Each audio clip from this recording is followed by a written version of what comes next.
Usually here on the High Plains, farmers are happy with any rain they can get, but the amount we've received in recent weeks is actually turning out to be, for some, detrimental. KAMR Local 4's Maggie Glenn joins us now live in studio with details. Maggie. Jackie, the main issue with the recent rainfall is the amount we've received day to day, with no breaks for soil to dry out in between, especially this time of year when many crops are being planted.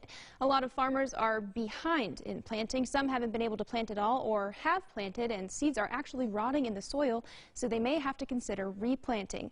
Had the rain come a few weeks later, things might be a little different. Megan Eichner, the Potter County Extension Agent for Agriculture and Natural Resources, explains the difficulties with the soil.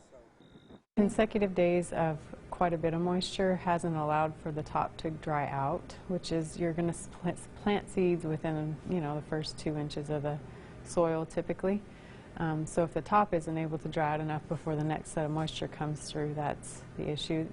The mud also creates some obvious issues for tractors. Farmers will have to either find some varieties of their crop that will mature in a shorter time period, or they may have to be facing a year of other decisions.